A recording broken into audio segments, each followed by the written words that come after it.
Hello, everybody. Is your host here, Tabitha, at the African PhD Spotlight. We are back from the holidays, and to bring us back in motion on the Spotlight is Dr. Charlotte Palesa. Welcome to the show.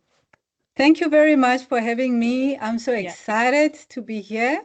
Yes. So, as you said, my name is Dr. Palesa Charlotte Felix Faure. I'm an associate professor at IDRAC Business School based in Lyon, France.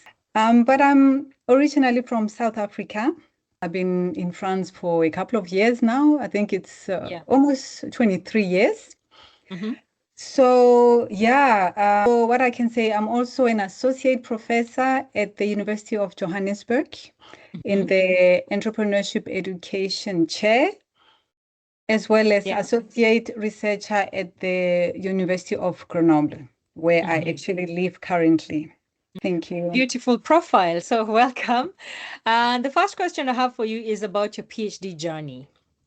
So why did you decide to pursue a PhD, and what drew you to your research profile? What were the earlier days like? Okay, wow, PhD. This journey. It wasn't actually planned, you know.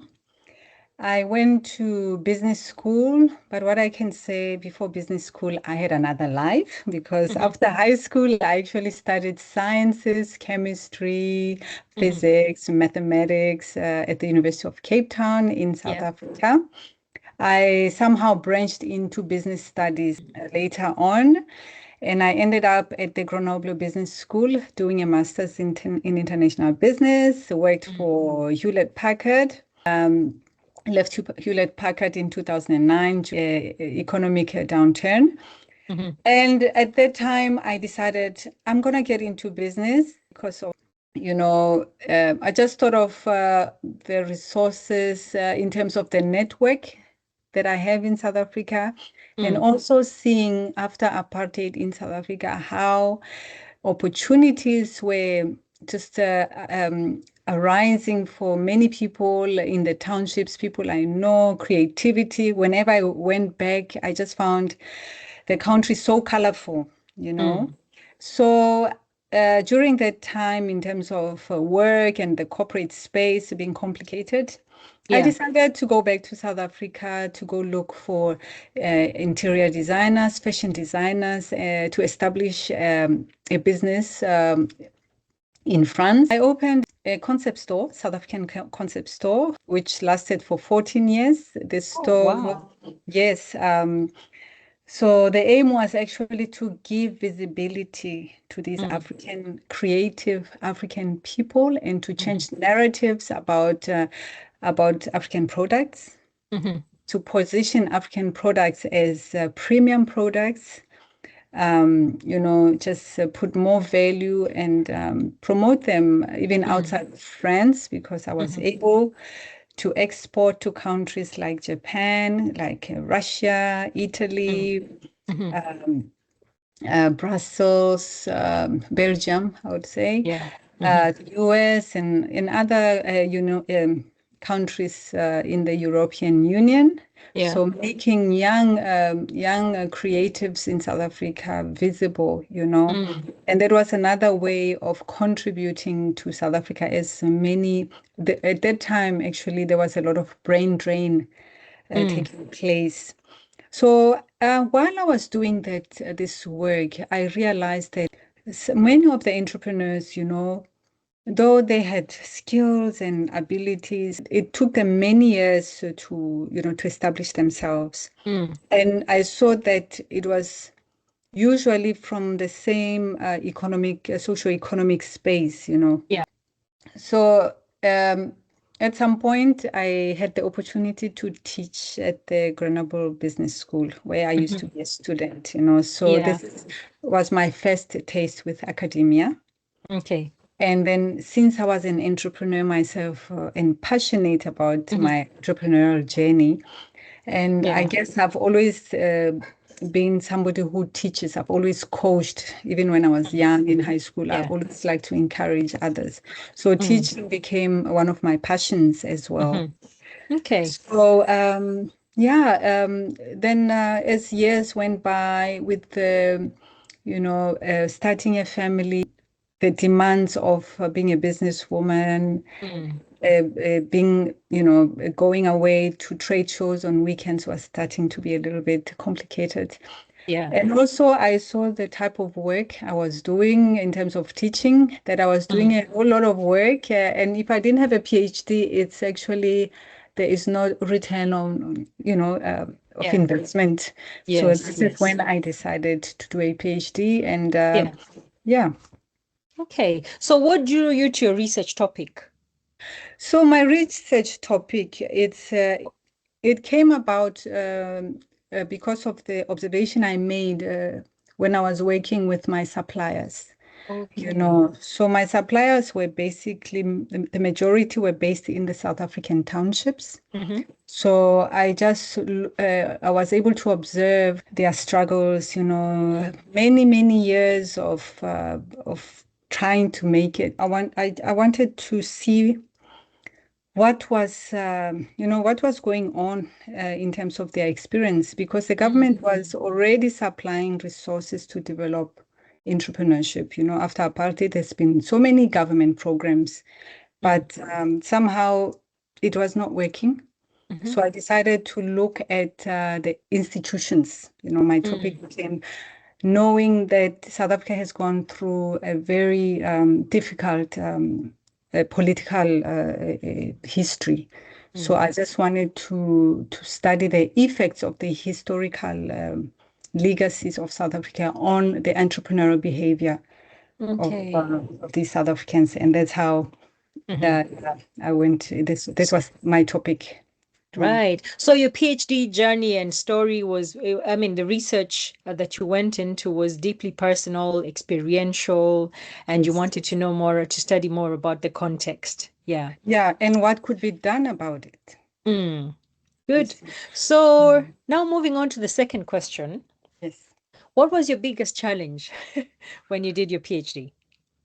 Yeah, my goodness. My biggest challenge that I was not so young, you know. Mm-hmm. It's after many years going back to studies, Mm. having a family, being a Mm. mom, a wife, having Mm. already, my own life, and just going back to that mode of being a student. It's a different culture. I'm in a different country. And I Mm. suppose at times we feel illegitimate, when we get to these Mm. spaces. So this Mm-hmm. was the challenge of also believing in myself that I can do it. Mm. That voice sometimes in the head, Yeah. you The know, chimp in your head. yeah, Yeah. we sometimes feel like we are not enough, and Yeah. yeah, The and imposter especially syndrome, right? that's the one I'm The looking imposter for, syndrome. the Yeah. imposter syndrome, Yeah. especially because I didn't do a research master, so I'm coming from management master, so. Okay. Yeah, All because I right. studied at business school, not at Mm. university. So we Mm. study about international management. We are Mm-hmm. trained as managers in corporate. Yeah. So Yeah. I had to go back and do study. Actually, I had to go back and study with some master students to Okay. understand research methodologies and Yeah. all of these things, even some literature stuff, Mm-hmm. theories in entrepreneurship. But in that, Which you, were you all stay new. humble. You stay humble. You Yeah. learn, and you stay humble, and you do what you got to do. All I right. suppose. Well, Yeah. talking of the challenges, was there any time you ever felt like quitting? No, no, no, no, Wow. no. Why is that? Tell us more about it. Um, Because it's personal, like Mm. like I've mentioned before. Nobody said, Lord, there's an opportunity, there's funding, we need. Yeah. No, this is an initiative from my own heart and my own Mm. interest. Mm-hmm. So it's something that was very personal and important for me. Mm. And this is the direction that I wanted to take. So I made sure even financing and everything. So I didn't want to quit, So there even was no though going back. there was no going back, even though I Mm, was also, having small children, mm, having a husband, and, I couldn't all be there all times. mm, But it was the sacrifice that I suppose I wanted to do. And mm, also I saw it as a way as well to be, the sacrifice. And when it's finished, I'll be able also to be more present for my babies, mm, have proper holidays, because as a businesswoman, it's difficult. The mm, weekends are difficult. So it was another way to give a better quality of life mm. in terms of being home, being present Yeah. for my babies. Good. So you looked Yeah, at the end result and just stuck through and went on with it. yeah.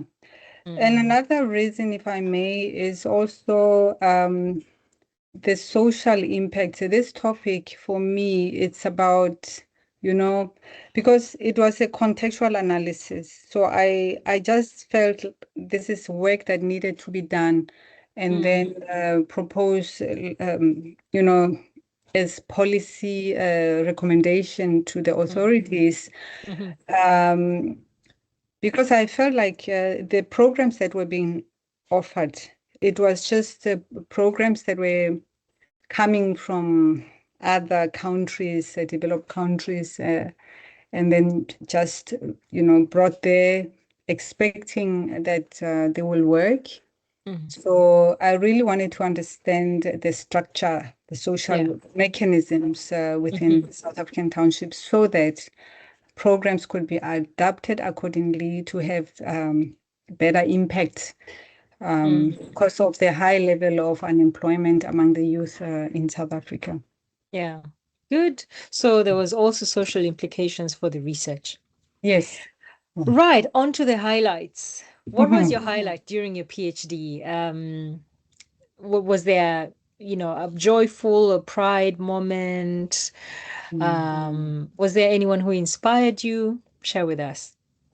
Yeah. First of all, I'm so grateful for my supervisor. Mm, And, just how things work out sometimes. I approached somebody else, mm, and they didn't, it was okay, but then eventually they had to go to another university, and they recommended the person who became my supervisor, mm, a very distinguished professor who was very generous, mm, and took me under his wing and provided all the support. And I'm mhm. still very proud, actually, to be one of his products, I would say. Good. And the journey, the highlights, the joys, it's Mm, being able to meet other researchers. It was wonderful to be able to participate in conferences in our mhm, lab with the University of Grenoble. mhm. Allowed me to be able to participate, and I met great people during my student days, and my network. I was able to network from my student days. Yeah. Yeah. Okay, so that's Mm. interesting. The support you get during your PhD, the Yeah. opportunities that opens up while you're Yeah. doing your PhD are a Yes. highlight of the process. Yeah, Yes. that's a very Exactly. powerful point to say. Yeah. Good. Now on to the fifth question, which is, Mhm. do you have any piece of advice for current PhD students or aspiring PhD, African PhD students who are on the fence considering, yeah, so probably you could start with your advice on those in it and then those on the fence or those who are trying to get into it. What would you say if there was one thing for Mm. each? What would you say? Okay, so for those who are trying to go in, let me just say, outside, say, I would advise, for me, I don't know if I would have done a PhD if it was not something from the heart. Mm, PhD is not very easy. This journey is it's a long, it can be long, it could be frustrating. My advice is that find a topic that really is close to your heart, Yeah. Good. something that's going to carry you through, that's going to drive you, motivate you. And I So would true. say there is so much to be done in Africa. There are so many topics.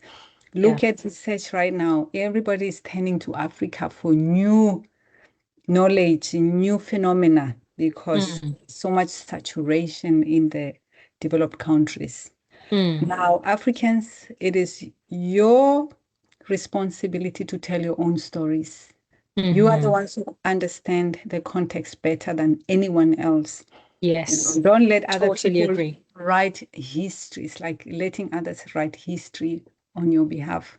So arise, observe your surroundings, gain that critical thinking, and see how you can be a change agent, Powerful. even in research. It's not just in entrepreneurship that we can do social entrepreneurship or all this other type of entrepreneurship with impact, but we have a special position in academia or as researchers to voice things. Yes. So look at Correct. those things, yeah. So those people who are already in the process, I would say whether you find your topic yourself or it was through a program, and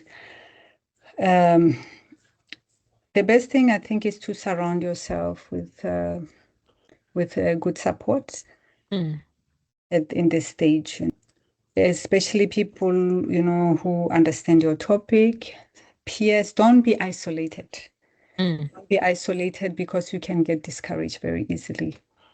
Collaborate already. It could be good that when you leave academia, you already even started writing, papers. And when it comes to writing, a practical advice is that don't wait. Start writing anyway. Yes. Those notes, whatever comes to mind, put it down, jot it down. Sometimes you think you'll remember. I mean, these mistakes I've done myself. You get a Yeah. light bulb at some point, and you don't stand up and get a notebook and write down what You you thought, forget. and you forget completely. So, or just have a little notebook in your pocket all the time. Yeah. Even, sometimes while you're sleeping, I used to have, ideas while I'm sleeping because, PhD is Yeah. always present. So network, surround yourself with good support and, jot down everything. Start writing already. Don't wait for the whole process, reading all the literature, and Yeah. already put your ideas down because Yeah. you can already observe. Yeah. I And then, agree. yes. One of my friends, just to chip in on what you're saying, one of my friends Mm, said when you're doing a PhD, your mm. PhD is an ever-present ghost in a good way. It's constantly, always ever there with you. Whether you sleep, you're going for a walk, you're going Yeah, for yeah, a yeah. run, you're constantly ever, always ever thinking about it. Yeah. Yeah, So the it's trick. good to have this kind of, Yeah, have a notebook and talk about it. Yeah. So yes. I really agree with that point. Yeah. I think the trick is not to let it be a nightmare, you see. Yes. Exactly. Be careful, yeah, not to let it be a nightmare Yeah. while you sleep and you can't sleep and it becomes stressful. Mm.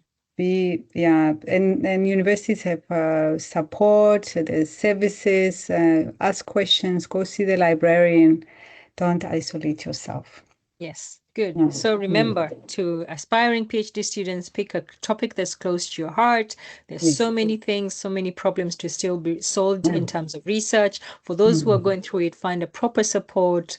Yes. Remember to jot your notes down. Yeah, and Mm. that's it for us on this conversation. Thank you so much, Charlotte, for sharing your insights with us. Yeah. And yeah, the spotlight. And we are so happy to have hosted you on the spotlight today. Thank you very much.